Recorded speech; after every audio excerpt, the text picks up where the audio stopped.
Saúde e você. Oferecimento Nefrusa, 35 anos de bom serviço prestado. Fone 3225-1619. Muito bom dia a você de casa, sejam bem-vindos ao Saúde e Você desta semana.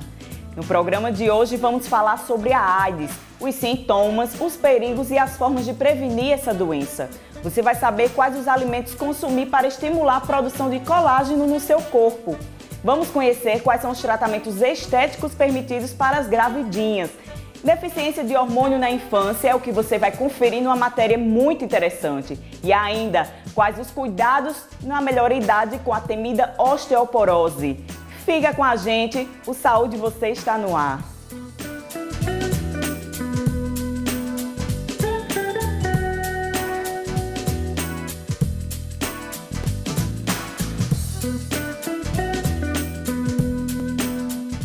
Primeiro de dezembro foi o Dia Mundial de Luta contra a AIDS, uma das doenças que mais mata no mundo. E para informar as pessoas sobre os perigos, sintomas e formas de se prevenir dessa doença, estamos recebendo aqui o Dr. Fernando Chagas, ele que é médico no Hospital Clementino Fraga. Doutor, bom dia. Eu gostaria de saber se existe diferença entre o HIV e a AIDS. Existe sim. O HIV, na verdade, é o vírus, né? A AIDS é a doença que o vírus provoca, né? A síndrome da imunodeficiência adquirida. É quando o vírus ele já destrói a imunidade do paciente e faz com que ele apresente sinais e sintomas ou doenças oportunistas, né? O paciente ele pode ser portador do vírus e pode desenvolver a AIDS, né? De um tempo para cá, os índices em adolescentes estão aumentando cada vez mais. Existe alguma causa específica? Na verdade, a gente tem tido um boom da doença, um grande aparecimento em massa de pacientes que estão agora se apresentando como soropositivos, como se fosse uma epidemia da doença, mas chegando a 10 diagnósticos por semana. Antigamente tinha grupos específicos, né? Agora não, agora a gente vê idosos, a gente vê donas de casa e os adolescentes sim. Por quê? Porque a geração, por exemplo, a minha geração, a gente viu Cazuza morrer com AIDS, a gente viu Renato Russo morrer com AIDS, né? A gente viu outros artistas morrerem de AIDS. E esses jovens não, eles têm recebido pouca informação a respeito, né? Agora, recentemente, é que saiu uns comerciais do Ministério da Saúde, mas a gente percebe que não é mais uma doença que está presente no dia a dia do jovem, que ele conversa a respeito, que ele se informa a respeito. E tem a questão também da prevenção, né? Que eles não estão usando mais o preservativo. Qual é a principal forma de transmissão, então? A grande forma de transmissão é a transmissão sexual, não é o contato ainda sexual. É o ato sexual, né? Tem aqueles casos de que a gente acaba prevenindo o profissional de saúde que a gente chama de exposição de trabalho, né, quando ele se fura. Mas aqui no Brasil a gente não tem detectado casos de transmissão dessa forma. Também a questão de uso de seringas, né, em usuários de drogas, mas a gente também não tem um número significativo de usuários de drogas injetáveis no país. Em compensação, a transmissão sexual é o grande transmissor da doença. Se tratando do trabalhador que ele possa vir a se furar, com quanto tempo, como é feito o tratamento? No caso, ele passa um certo tempo em observação para saber se realmente foi contaminado? Não, a gente, inclusive lá no Clementino Fraga, a gente tem um serviço, né, do pronto atendimento, que a gente atende tanto essas exposições de trabalho, como também as exposições sexuais. O que são cada uma delas? A exposição de trabalho, o profissional ele se fura com uma agulha, que foi recém-utilizada no paciente, e a gente tem a opção de fazer o teste no paciente, e se der negativo, tudo bem, não só o teste HIV, mas também para hepatites, né? E caso dê positivo, o profissional que se expôs, que corre o risco, ele vai passar a usar uns medicamentos, que a gente chama de antirretrovirais, por 28 dias.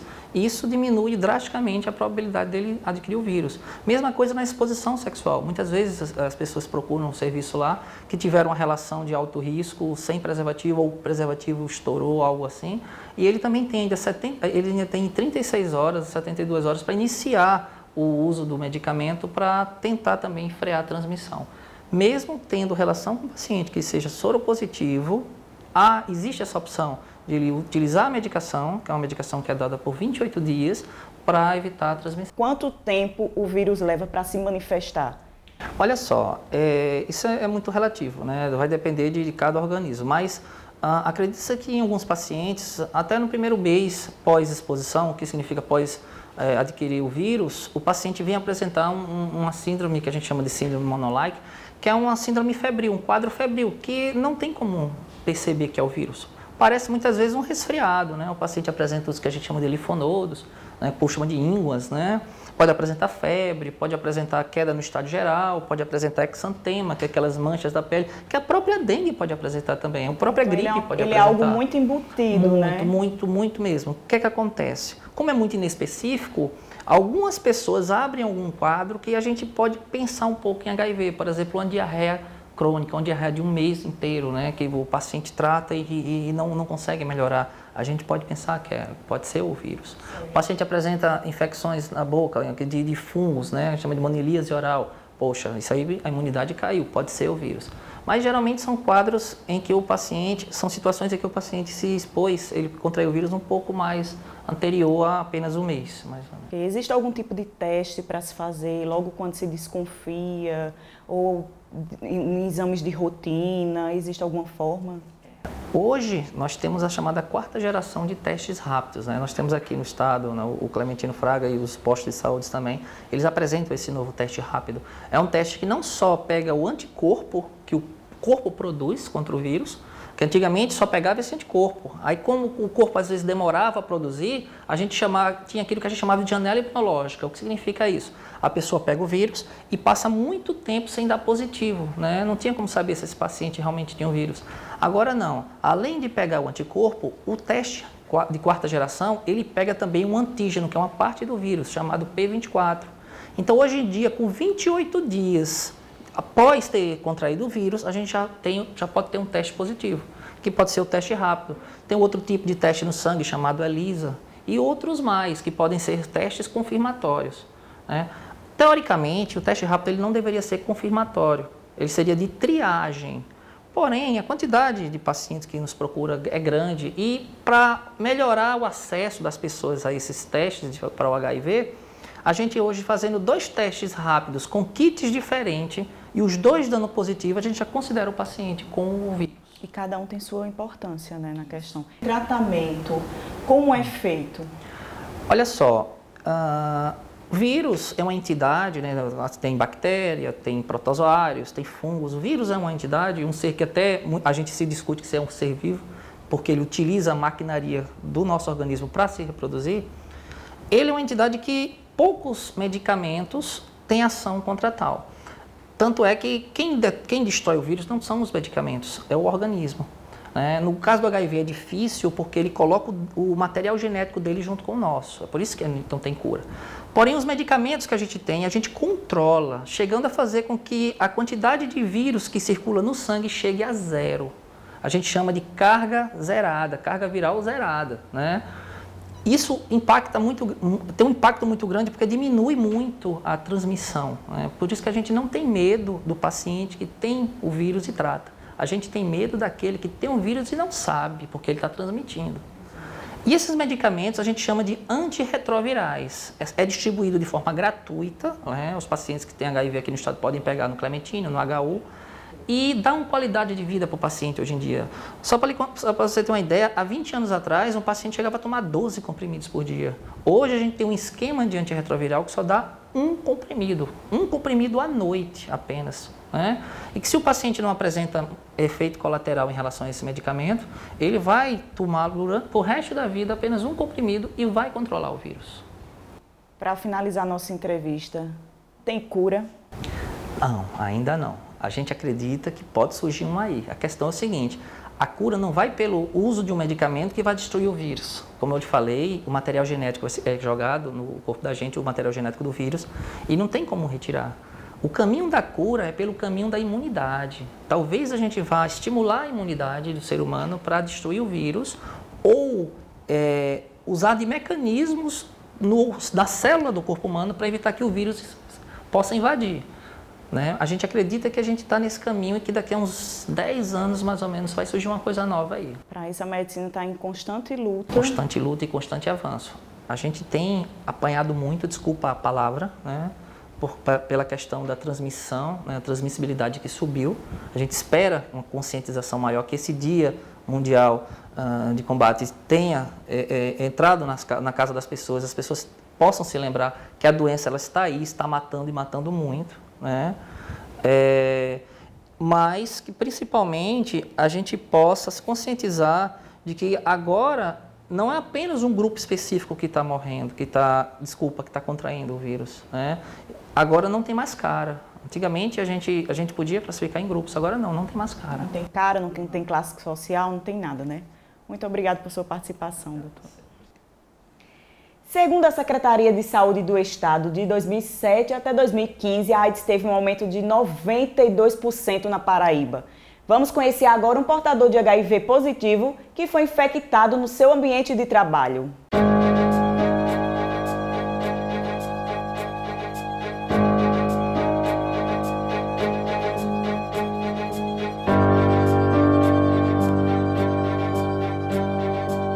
Edivaldo escreve livros e luta contra o preconceito de forma incansável, depois que contraiu o vírus HIV ao esterilizar um material infectado no consultório em que trabalhava.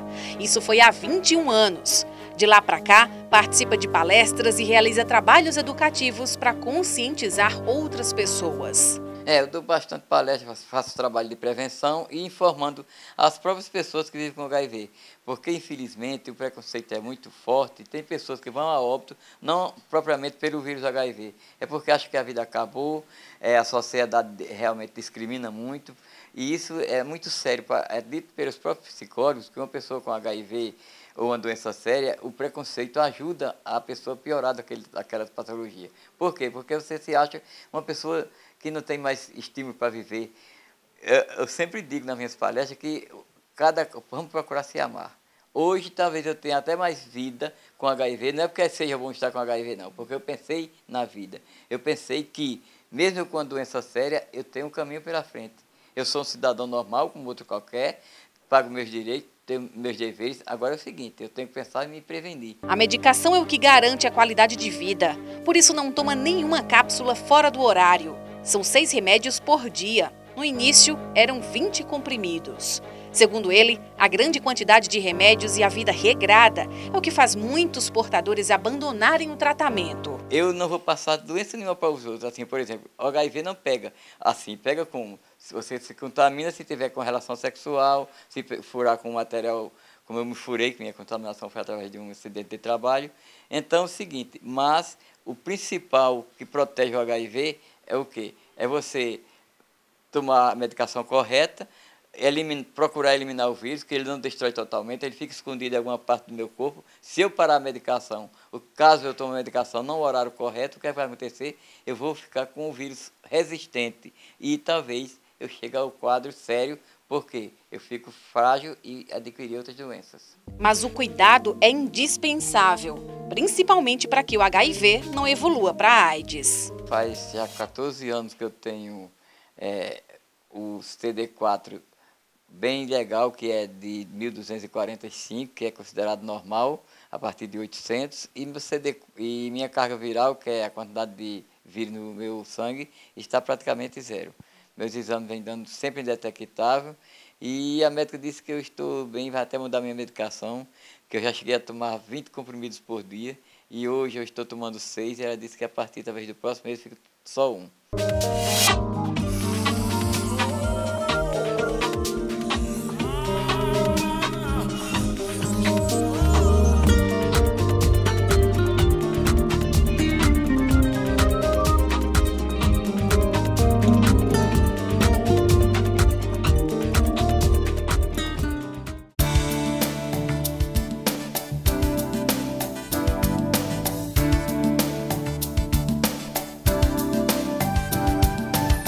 Para garantir boa quantidade de colágeno no corpo, devemos consumir alimentos ricos em colágeno ou o importante é garantir alimentos que contêm nutrientes para a formação desse colágeno? E para tirar um pouco de nossas dúvidas, estou recebendo aqui a nutricionista Andréa Paiva. Bom dia, Andréa. Bom dia, Tatiana. Inicialmente, conta para quem está em casa o que é o colágeno. Então, o colágeno é uma proteína fibrosa, juntamente com a elastina, que forma uma rede para fazer a sustentação da pele.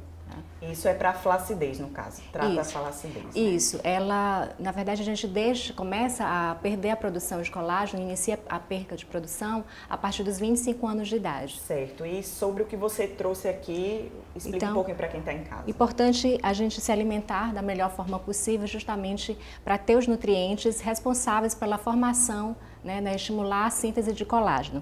Eu trouxe aqui as amoras, que são representantes das frutas vermelhas.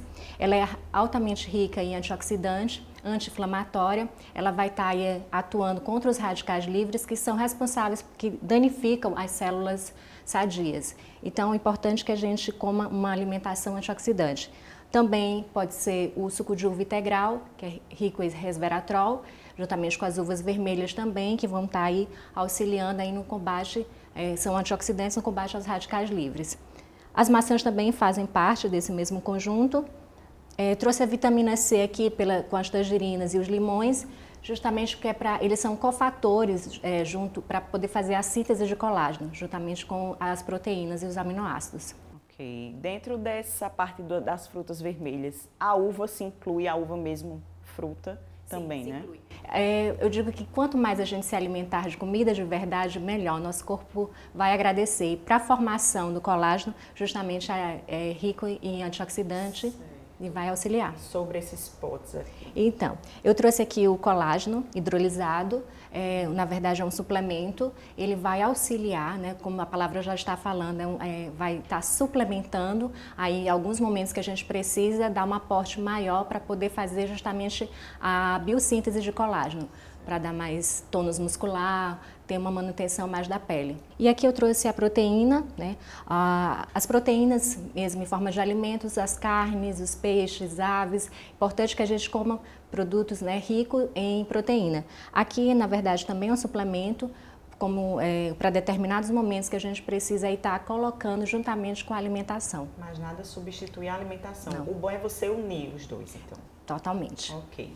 Andréa, se tratando aqui da vitamina C especificamente, existe algum outros tipos de alimentos para complementar nessa parte? Então, alimentos ricos em vitamina C tem o caju, né? Tem a laranja, tem abacaxi, a própria maçã também é rica em vitamina C. Então, eu digo que a natureza ela é completa, ela nos dá todos esses nutrientes. Então, quanto melhor a gente se alimentar, mais a gente vai estar aí produzindo colágeno, ficando com a pele mais firme e mais jovem. E se tratando de frutas, ele é um conjunto bem amplo, né? Ai, totalmente. Obrigada. Nada. Viu? E o nosso mito ou verdade de hoje é: uma mãe infectada transmite o vírus HIV para o seu feto? A resposta você confere no próximo bloco.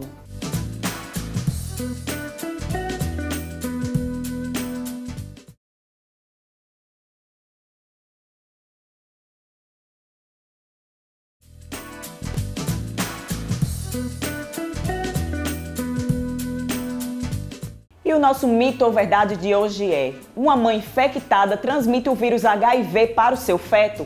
É verdade, mas pode ser revertido essa verdade. A mãe ela pode transmitir o HIV para o feto se não estiver fazendo tratamento, se não estiver tomando nenhuma medicação. E pode não haver transmissão nenhuma se a mãe estiver fazendo um tratamento adequado, tomando as medicações e fazendo acompanhamento médico. Inclusive, nas mães que fazem o tratamento adequadamente e o acompanhamento adequado, a taxa de transmissão é inferior a 2%. Então, 98% dos bebês de mãe infectada nascem livres do vírus HIV. A deficiência de hormônio DGH no início da infância é frequentemente percebida como causadora da baixa densidade mineral óssea, fraturas e osteoporose. Portanto, a reposição hormonal em alguns casos deve ser efetuada o mais cedo possível para evitar sequelas que podem seguir até a vida adulta.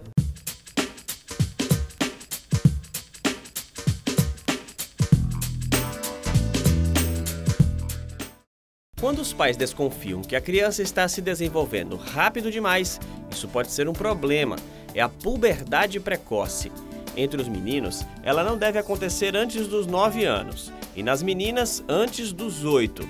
Os pais precisam ficar atentos aos sinais. As primeiras características de puberdade na menina são o surgimento do broto mamário e, em seguida, pelos pubianos, pelos axilares, numa velocidade de progressão lenta, que pode durar em torno de 4 anos até que a primeira menstruação aconteça. E no menino, a gente tem a modificação da genitália masculina, surgimento de pelos pubianos, o cheirinho da axila, também numa progressão lenta a partir dos 9 anos de idade. A puberdade precoce deve ser uma preocupação séria, pois pode trazer problemas no desenvolvimento da criança. Se isso for antecipado por conta de uma aceleração nesses hormônios sexuais, o crescimento pode ser o principal fator afetado, porque uma vez tendo concluído essa puberdade, os hormônios vão tratar de fechar as cartilagens de crescimento e a gente tem como principal prejuízo uma baixa estatura na criança. Além dos prejuízos emocionais, psicológicos, da falta de maturidade na criança em lidar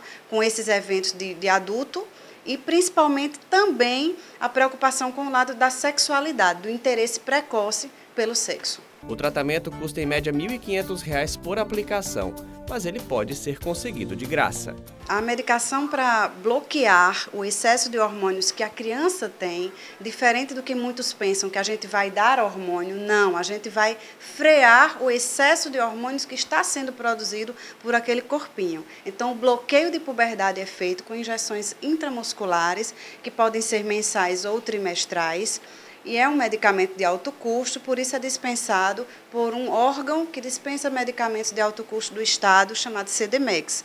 Então, é uma medicação que é indicada, baseada em um protocolo que é preenchido pelo especialista, onde constam exames que vão comprovar que aquela criança tem realmente indicação. Osteoporose. Quanto mais envelhecemos, maior o risco de perda óssea e de fraturas. Confira mais sobre esta doença que atinge principalmente os idosos e, em sua maioria, as mulheres.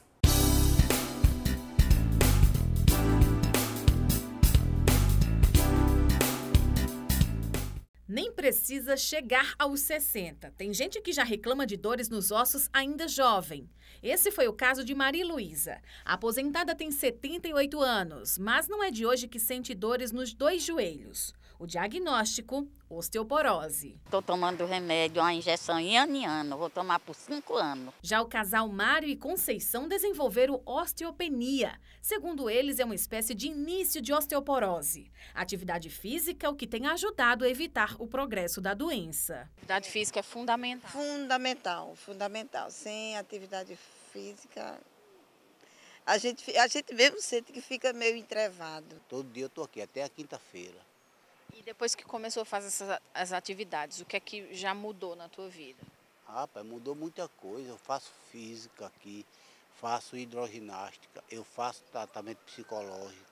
As dores de Ângela diminuíram este ano por conta dos exercícios. Todos os médicos, isso em Minas, aqui, todos eles só mandavam eu fazer hidroginástica. Mas eu fiquei muito triste, porque eu gosto muito de musculação. Mas aqui eu estou gostando muito, a ginástica na água eu acho que é muito boa. O que acha que está melhorando mais? A dor passou. Eu tenho uma hérnia de disco e aí tem uma dor na perna, a dor aqui que irradia para a perna, né?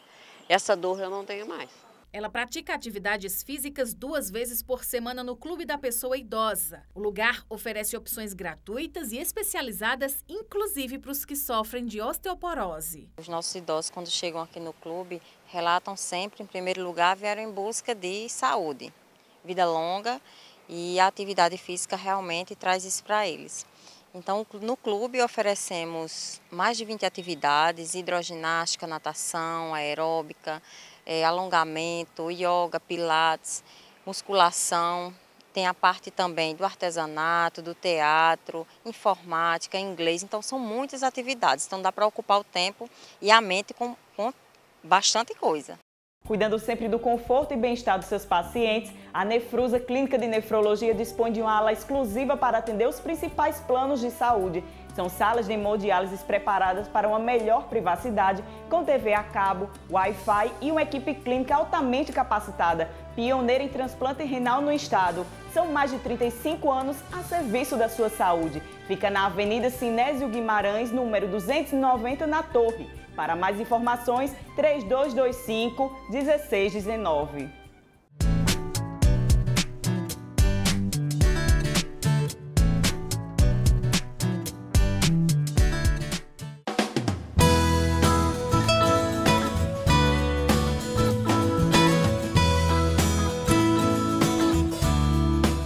Grávidas, até que ponto vocês podem fazer os tratamentos estéticos? Para conversar sobre o assunto, estou aqui com a Raíssa Ribeiro, na Clínica Plena. Ela que é fisioterapeuta dermatofuncional e vai explicar um pouco agora sobre os procedimentos.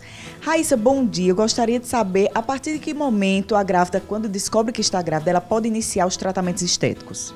Bom dia, Tati. Usualmente, a gente recomenda que seja depois do 3º mês de gestação, quando aqueles principais riscos relacionados à formação do bebê já cederam. Durante toda a gestação, ela pode fazer esses procedimentos? Sim, a partir do 3º mês e até o final da gestação, até a semana do parto, desde que seja uma gestação saudável, sem risco para a mãe ou para o bebê. Mas antes é bom que haja liberação de um médico, isso é extremamente importante, né? Sim, a equipe ela precisa estar de acordo com os tratamentos. Então, as grávidas são acompanhadas pelos seus obstetras ou ginecologistas, então a gente precisa ter esse aporte da liberação de toda a equipe. Então, conta agora para quem está em casa quais são os tratamentos permitidos às gravidinhas. Elas podem fazer muitas coisas e também não podem fazer vários outros tratamentos.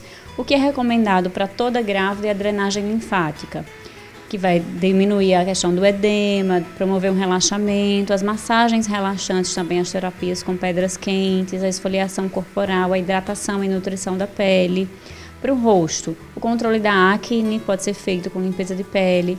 O rosto pode ficar mais bonito, hidratado e nutrido com os peelings de diamante ou peeling de cristal, mas muitos outros tratamentos não são recomendados. Como quais, por exemplo? Principalmente os tratamentos da moda, como criolipólise, depilação a laser, os PUPs para aumentar bumbum, e radiofrequência, dentre outros tratamentos que não é o foco daquele momento da mulher, que ela deve estar mais focada em um bem-estar durante a gestação e uma saúde na gestação sem deixar de ficar bonita. E também a questão da retenção, que deve incomodar bastante essas grávidas, né? Sim, muito. As alterações hormonais que ocorrem nesse período, elas levam ao aparecimento de varizes, de sensação de peso nas pernas, de cansaço e bastante edema, tanto nos membros inferiores como no rosto, braços. Então a drenagem linfática é praticamente mandatória para toda gestante. Então, para vocês que estão em casa, que está gravidinha, cuidado no que vai fazer sobre tratamentos estéticos. Tudo bem autorizado pelo seu médico, pela sua fisioterapeuta dermatofuncional. Bom senso é sempre o mais importante.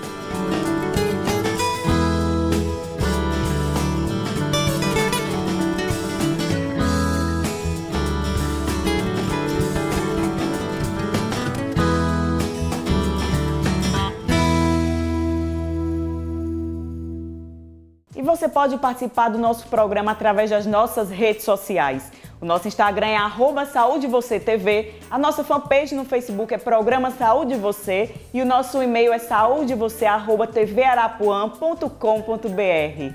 A você de casa, muito obrigado por hoje. Lembre-se, temos um encontro marcado no próximo sábado às 10h30 da manhã. Tchau!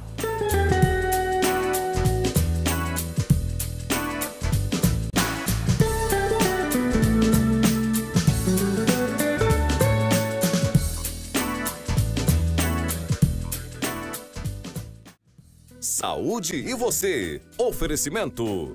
Nefrusa. 35 anos de bom serviço prestado. Fone 3225-1619.